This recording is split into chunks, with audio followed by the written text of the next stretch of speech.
Buenos días, compañeros. Ante todo, es un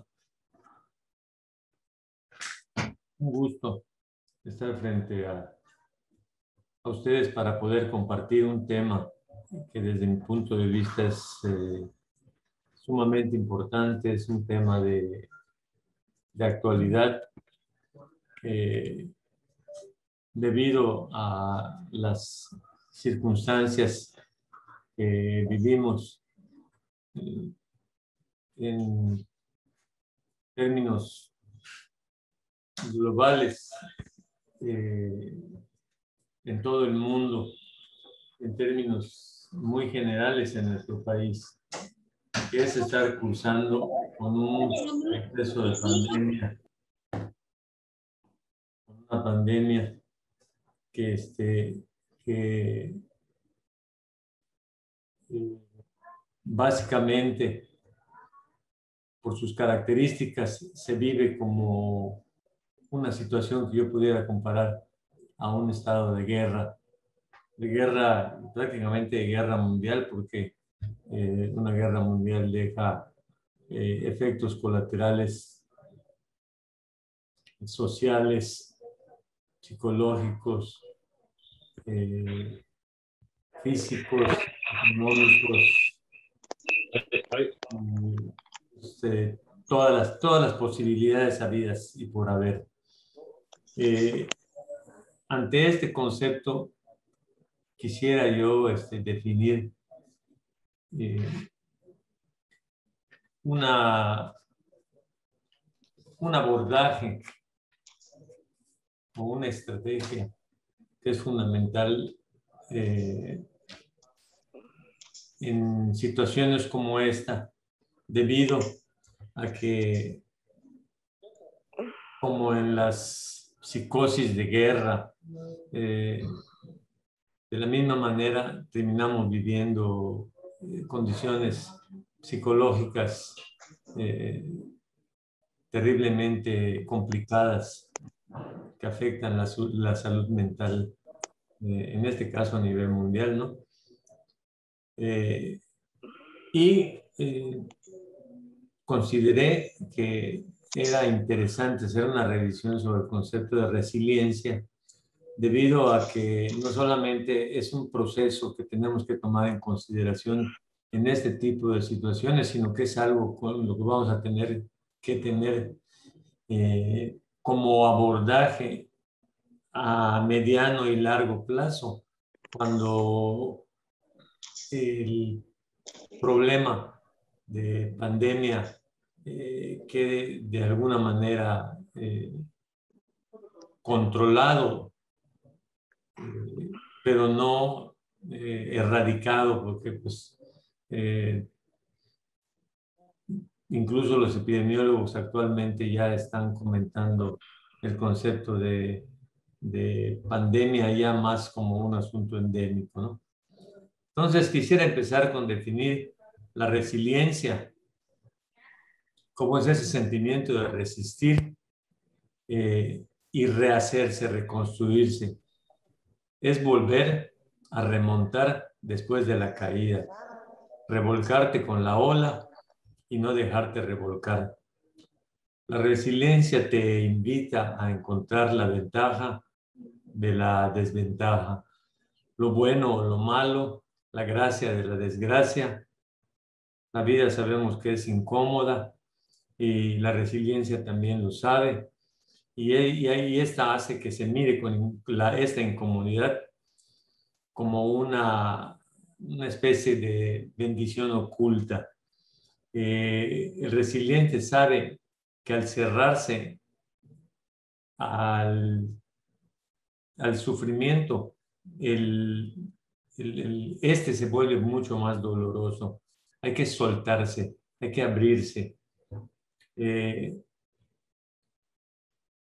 un día decidí dejar de resistir para que tenga que soportar el dolor, eh, lo que tenga que nacer, que nazca, lo que tenga que doler, que duela.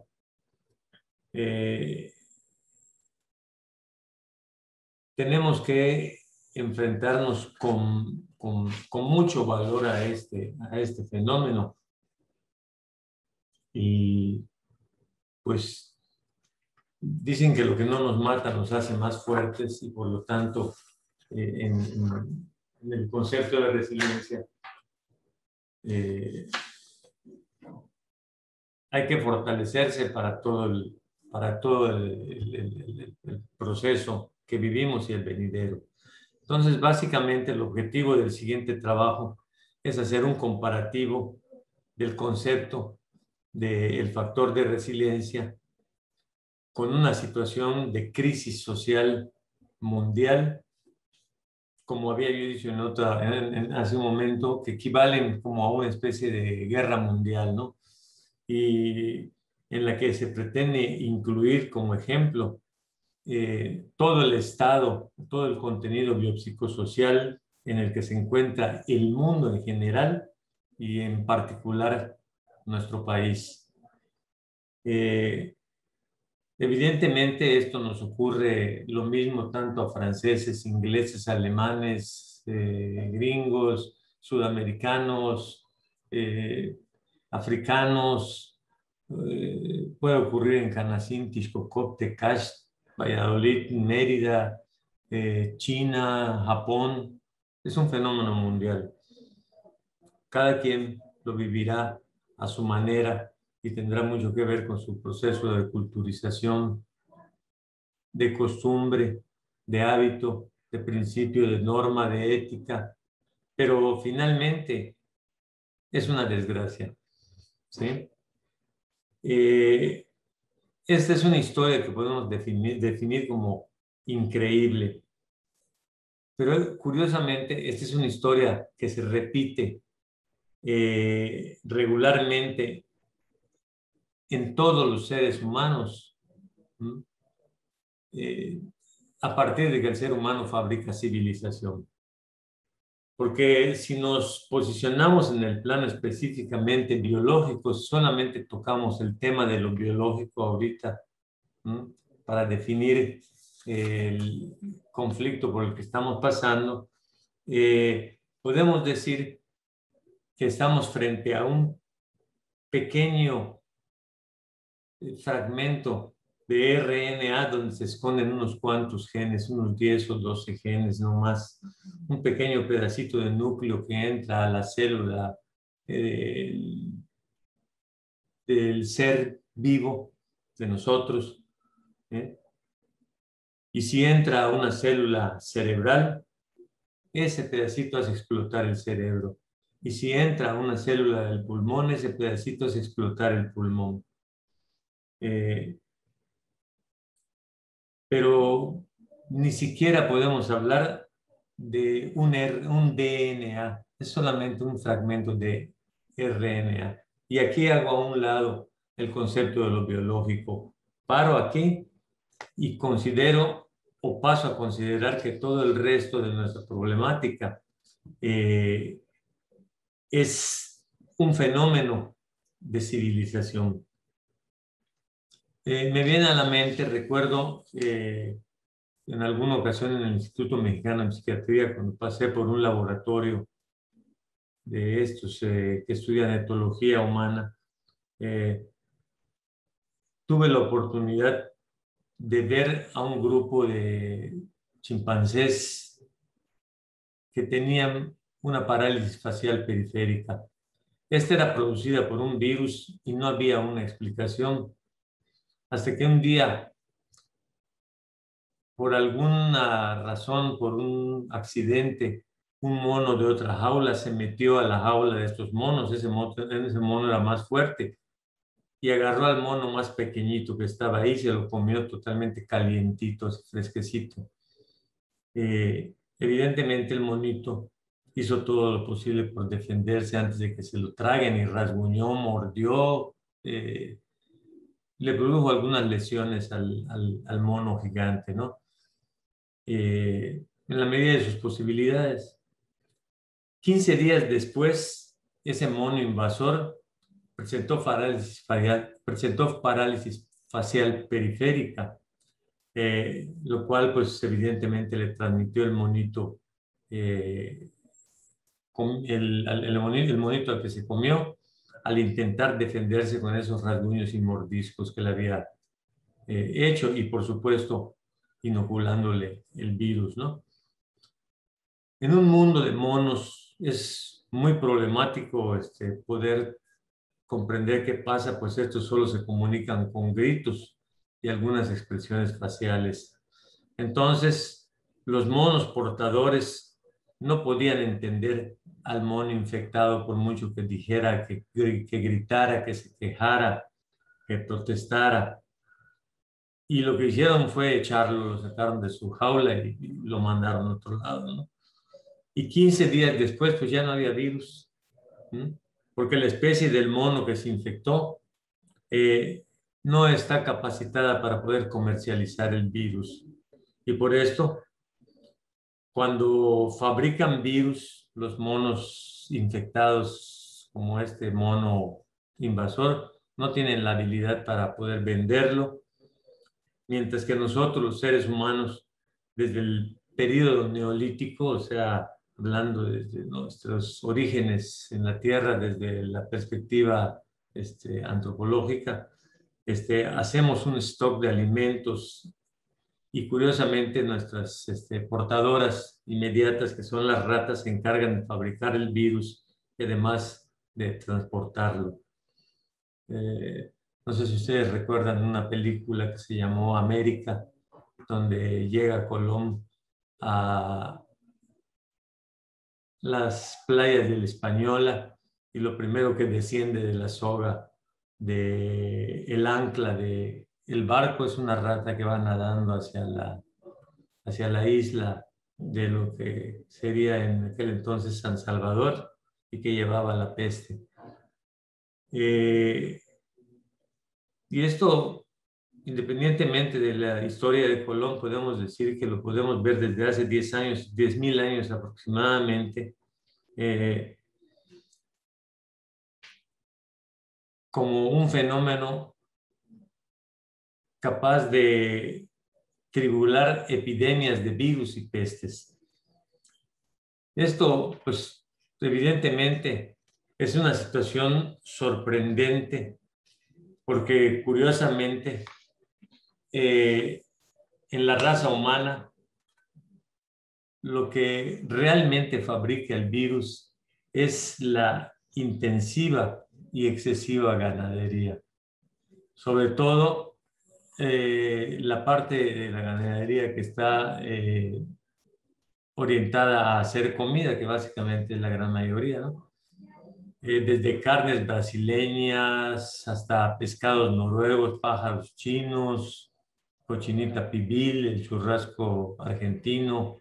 O sea, cuando se produce carne en forma exhaustiva y poco controlada, se crían virus que alcanzan un tal desarrollo que no alcanzamos a comprender su forma química. Su desarrollo o su acción en nuestro organismo no lo conocemos de inmediato, no sabemos los signos y síntomas que provoca y además no sabemos cómo se cura, ¿sí? A cada instancia tenemos que descubrir un nuevo tratamiento para cada nuevo virus. Pero en la condición humana, el virus que en esta época nos atañe se produjo porque la especie humana casi desaparece en múltiples ocasiones. Lo que le permitió a nuestra especie, en este caso, no desaparecer, es la violencia de los hombres. ¿Por qué? ¿Por qué la violencia de los hombres? Porque cuando se dieron las glaciaciones, los vegetales desaparecieron, las frutas desaparecieron, por lo que hubo o se tuvo que incentivar a los hombres a ser violentos y enfrentarse a las bestias y poderlas matar para poder hacer carne, para poder comer. Dejaron de ser sembradores, dejaron de ser cultivadores, se volvieron carniceros, tuvieron que inventar, fabricar armas. Así que en todo este proceso hubo una cooperación social Es decir, que la civilización curiosamente se inició con el asesinato. O sea, soy muy aparatoso lo que estoy diciendo, pero no lo quiero decir como jurista, sino que hablo del asesinato citando, por ejemplo, a psicoanalistas de la talla de Freud, Adler, Jung, eh, o antropólogos como Levi-Strauss, lingüistas como Saussure, y todos esos psicólogos o psicoanalistas, lingüistas u otros antropólogos físicos que reconocen que si los hombres no hubieran sido violentos, probablemente la especie humana hubiera desaparecido. No hay casa, no hay comida.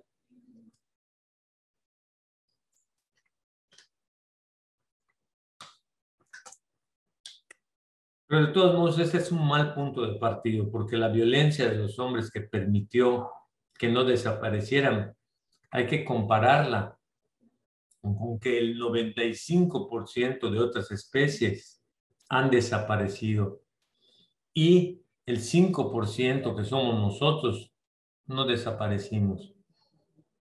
Si esto es así, debe haber sido gracias a la violencia no solamente física, sino a otros tipos de violencia, como la violencia de la tecnología, el ímpetu de las armas, a la invención de la palabra y todo aquello que nos permite comunicarnos y decir que al mismo tiempo fue la creación de la civilización y de las relaciones de dominio las que generaron la evolución y lo que paradójicamente hacen que hoy, lo que en algún momento hizo que pudiésemos subsistir, hace que nuestra vida se torne insoportable. Hablamos del dominio por la fuerza, el dominio de la religión, el dominio de la política, la economía y todos esos nuevos inventos biopsicosociales. Porque además se creó una especie de pensamiento filosófico que dice que el hombre, bueno, esto depende del momento circunstancial, del hecho y de la circunstancia. Como decía Ortega y Gasset, soy yo y mi circunstancia, ¿no? Circunstancialmente, entonces, el hombre en cierto momento se hizo para dominar. Lo dicen los cristianos, los musulmanes, los judíos, los protestantes, los políticos y todos aquellos que tengan acceso al poder. Y ahora, el precio que estamos pagando por esta nueva revolución social de violencia es muy caro, porque además lo que genera mucha infelicidad es la dominación. Comemos animales sin darnos cuenta de la forma desmedida en la que estamos depredando, ¿sí? En la que estamos favoreciendo esta desaparición de otras especies no humanas, porque no comemos hombres, bueno, hasta ahorita.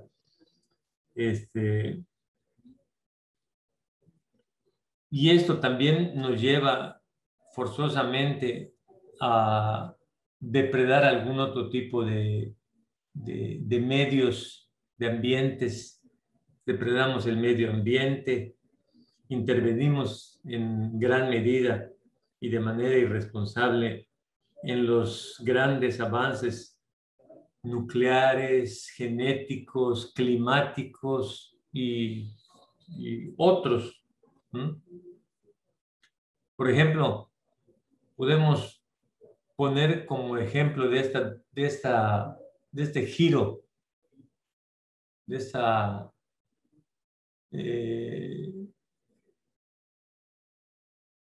situación de oposición dialéctica, diría yo, de de violencia en civilización o violencia para crear civilización, podría citar como en el siglo XIX, en términos del dominio, los preceptos educativos para mejorar el rendimiento escolar en un niño eran básicamente apoyados en el trastorno físico, ¿no? Decían que la letra entra con sangre. Hoy nos preguntamos si pegarle a un niño lo hace más inteligente. Esta fue la forma de arrancar de nuestra sociedad, la forma moderna. Aunque curiosamente nos ubiquemos en la época en la que nos ubiquemos, nos vamos a dar cuenta que la subsistencia siempre va a estar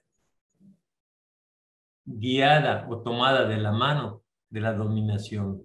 Entonces, no podríamos decir forzosamente que tiene que ser la modernidad la que generó este paradigma de insoportabilidad humana del ser, sino que el proceso de dominación, de la misma manera en que nos conserva, nos destruye. Entonces, para replantear esta forma de arrancar de nuestra sociedad, y hoy en día que nos vamos dando cuenta que el resultado es muy aparatoso y que además todos deseamos vivir de una forma muy diferente,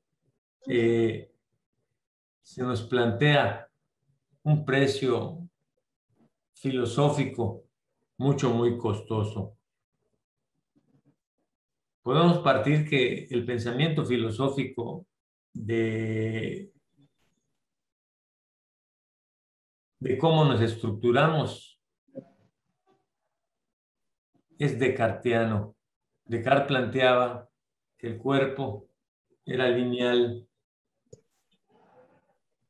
y estaba totalmente separado del alma. O sea, cuerpo era una cosa, alma era otra cosa. Aunque curiosamente en los presocráticos la discusión de la dualidad mente-alma, o sea, esa siempre existió, ¿no? Pero bueno, cuando Descartes planteó esta división, filosóficamente los seres humanos nos dividimos. Pero curiosamente todos sabemos que cuerpo y alma son son la misma cosa, ¿no? Si me diagnostican un cáncer que me está destruyendo físicamente, se me hace una situación emocionalmente insoportable y agarro una soga y me cuelgo y con eso destruyo mi cuerpo, destruyo mi cáncer. La diferencia entre el suicidio y el homicidio con una pistola es la dirección de la bala, ¿no? O sea, si la bala va contra el otro es homicidio y si va contra mí es suicidio. Entonces, el nicho en el que se encuentra guardado, bueno, la forma en la que podríamos explicar de qué manera nos vamos estructurando, podría partir, por ejemplo, del modelo del embarazo, ¿no? El nicho en el que se encuentra guardado el producto en el embarazo nos hace pensar en la importancia precoz de la madre ¿Qué pasó? ¿Qué está? en Todavía estoy haciendo el un cambio. desarrollo Sí, psicológico de un niño. Pero me trató parece de que la buscar. presencia del padre ahora, pensamos, resulta mucho más importante. Yo creo que sí. Los psicólogos nos No sé. decían que el padre aparecía en el momento de separar al bebé de la madre, lo que muchas veces nosotros calificamos como complejo de castración. Pero sin embargo, cuando leemos a Lacan y nos encontramos en el famoso estadio del giro, nos encontramos que Lacan plantea de tiempos, los tiempos del bebé, ¿no? Primero, la relación del bebé con el mundo es suplementaria. O sea, yo soy el bebé y todo lo demás está a mi disposición, a mi servicio. La teta, el brazo, la calidez, la fineza de la palabra. Y sin embargo,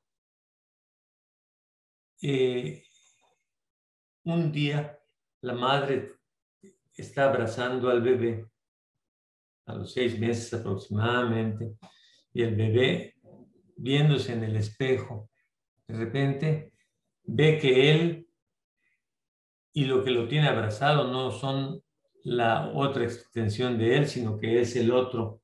Entonces es ya el yo, y hay un tú, y además hay un él, que es el padre, pero el padre es el que define la relación yo-tú, porque es básicamente la figura dominante. Eh, esto pone como paradigma la figura del padre como un modelo mucho, mucho más importante en el desarrollo psicológico del niño, como acabo de decir, de lo que nosotros pensamos. Repitiendo, decía yo que los psicólogos nos decían que el padre aparecía en el momento de separar al bebé de la madre para que aparezca en su psique un tercero, pero ahora descubrimos que el padre es el mejor tranquilizante del bebé cuando la madre está encinta, cuando le canta a la barriga, cuando la acaricia. Y entonces esto también va a hacer que la madre se sienta segura y protegida.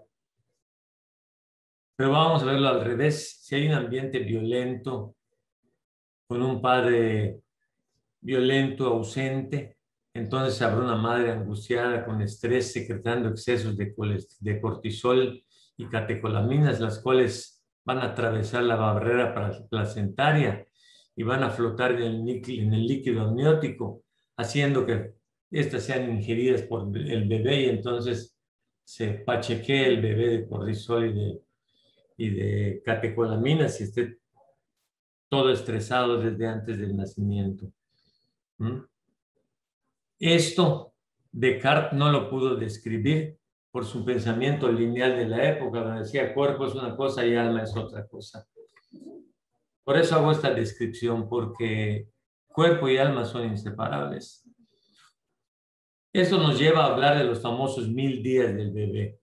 300 son los del embarazo. ¿Cómo va a llevar el embarazo a la madre y cómo va a tratar al bebé? Por lo que estudios sofisticados de gabinete nos hacen observar que el cortisol elevado en la madre estropea el cerebro del bebé. Aunque esto lo podemos arreglar en los siguientes 300 días con el apapacho, con la canción de cuna, con la caricia, con los cuidados maternales y paternales y cuidados en general muy, muy, muy finos. Y los 300 últimos días con todo lo que se le puede aportar al bebé antes de la aparición de la palabra, de la aparición del lenguaje. Evidentemente todo esto proporcionándole al bebé mucho afecto, que va a ser el punto de partida. O sea, dicen que lo afectivo es lo efectivo. De esto entonces va a depender el desarrollo de la resiliencia en el bebé. Por esto, mientras más temprano actuemos, mientras más temprano creemos resiliencia en el bebé, más rápido esta se va a estructurar y lo va a enseñar a defenderse ante la adversidad. Conforme pasa el tiempo, el cerebro es menos plástico y la dificultad va a ser mayor. Y yo creo que después de los 25 años la plasticidad neuronal, aunque existe, ya va a estar mucho más reducida como para poder producir cambios en la psique. Pues sobre todo pues porque a esa edad pues ya se estructuró ya pasó el niño de temperamento a carácter y ya entró al proceso de personalidad, ya tiene una personalidad definida, ¿no? Entonces vamos a considerar que los primeros meses y años generan una mejor o una peor resiliencia, dependiendo del trato que se reciba, que reciba el bebé, ¿no? Como yo había dicho que es muy importante el cuidado antes de la aparición de la palabra, esto hay que considerarlo, pues aquí el niño ya es más independiente y necesitamos darle un buen punto de partida para ahora en la que pretendamos desencadenar una resiliencia, él pueda entender debido a que ya se estructuró el lenguaje. ¿Eh? Eh, pero la forma de hablar o decir también va a ser importante para la formación de los sentimientos del niño. Yo siempre pongo un ejemplo muy característico. Digo neurótico, yo neurótico, tú neuróticos todos. ¿Qué quiere decir esto? Quiere decir, en este punto, soy neurótico, por poner un calificativo. Neurosis puede significar muchas cosas para muchos. Pero vamos a tomarlo como un proceso de desarrollo. Soy neurótico al nacer, donde mi vida está regida por el ser. Yo soy, hago lo que quiero, me duermo a la hora que quiero, grito, lloro, pido mi leche, etc. Y después paso a un siguiente ser, que es el deber ser. O sea, cuando ya soy escolar y tengo que ir a clase. Recuerdo una canción de la infancia que decía, me levanto tempranito para ir al jardín, con mis dientes bien lavados y mi carita también, mis zapatos limpiecitos como mi ropa ha de estar, y yo limpio y peinadito me voy a desayunar. O sea, a los 5 o 6 años, ¿qué me importa mis zapatos o bien peinado? No me importa. Entonces, este, este paso del ser a un deber ser va a definir qué tanto o de qué manera se va a estructurar este factor de resiliencia en el bebé, porque si los cuidadores, los padres, por así decir, pasan de golpe del niño del ser al deber ser, pues también pues, va a tener una forma de ser muy distinta a otros que sean medio hippies y digan, písanlo, o sea, déjalo, que no se bañe, mañana aprende, que su pelo esté parado, o sea, que no vaya a clase, u otros que pudieran decir, no, va a hacer esto por esto, a esta hora, con estos tiempos, como general, y va a tener un paso del ser al deber ser prácticamente militarizado y también una forma de resiliencia distinta de responder a la circunstancia vivida, ¿no? Entonces, la ira, el trauma, como lo estamos viviendo en pandemia, dependiendo de cómo lo vayamos procesando, nos permitirán la posibilidad de inventar en resiliencia una nueva forma de ser. Por ejemplo, este fenómeno que estamos viviendo de la cremación. O sea, se enferma un familiar nuestro, lo meten al covitario y unos días después nos entregan creo que se llama osario, no recuerdo cómo se llama esto, donde están las cenizas del cremado. No lo visitamos, no lo vimos, no hablamos, no procesamos, no nos despedimos, no se hizo no se hizo un proceso de duelo. Esto es una cosa espantosa, ¿no? Entonces, tiene que trabajarse mucho con el proceso de resiliencia para poder crear una nueva realidad a partir de esta realidad traumática que estamos viviendo. O sea, o queda uno encarcelado en el pasado o ventila uno el trauma con nuevas expectativas y pues pretende tener un nuevo modo un nuevo modelo de vida. Hay un segundo relato del que yo hablo, que es el relato solitario. Es lo que tengo para contar. Y en este caso, este relato va a disminuir el sufrimiento porque nosotros podemos gozar de la vida dos veces. Podemos gozar de un evento cuando este está por llegar y luego podemos gozar del mismo cuando este llega. O sea, cuando tenemos en el imaginario el deseo de lo que nos va a ocurrir, ya fuera que nos ocurriera o no. Yo digo, Shakira estaba muy, muy enamorada de mí, como todos ustedes lo saben, ¿no? Y eso, pues claro, es maravilloso, pero nunca me llamó por teléfono. Es decir, si me hubiera llamado, yo estaría mucho más feliz de escuchar las cosas que tiene para contarme, pero no me llamó. Pero en el imaginario, pues en la noche nació un muerto, ¿no? Pues porque a escondidas, encerrado y en penumbras, pues sí me llamó. Entonces, en tercer lugar, el relato compartido es el que, ya me falta poquito, es el que podemos modificar de la forma en cómo sucedió, y eso se da cuando puedo hablar con una persona que es la base de mi seguridad, mi pareja, mi terapeuta, mis padres, mis hermanos, etcétera, ¿no? Y en cuarto lugar, los relatos colectivos son sumamente importantes. La conversación informal o formal, sobre todo cuando nos encontramos atrapados colectivamente en un trauma. Ya ven cómo se forman grupos ahí junto al reloj checador que saben que nos vamos a contaminar, pero todos estamos hablando nariz con nariz, ¿no? Curiosamente, es lo que yo pudiera considerar perfectamente como la teoría de estructuración de la terapia grupal. Aquí es muy importante definir la resiliencia como el hecho de tomar un nuevo desarrollo después de una agonía psíquica. Es la forma más simple de definirla.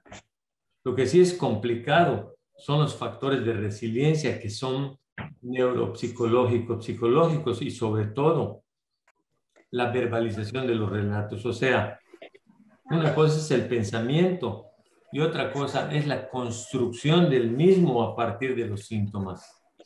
Bueno, compañero, la violencia de la tecnología hizo mella en nuestra participación pues evidentemente, como estaba yo a punto de finalizar con un cierre así medio elegante, me quedé con una situación de coitus interruptus psicológico, pero estamos abiertos para preguntas, no sé si tengan alguna pregunta, comentarios, no solamente yo hago el abordaje del tema, puede ser que alguno de ustedes pueda complementar con alguna aportación, un comentario o alguna pregunta, pues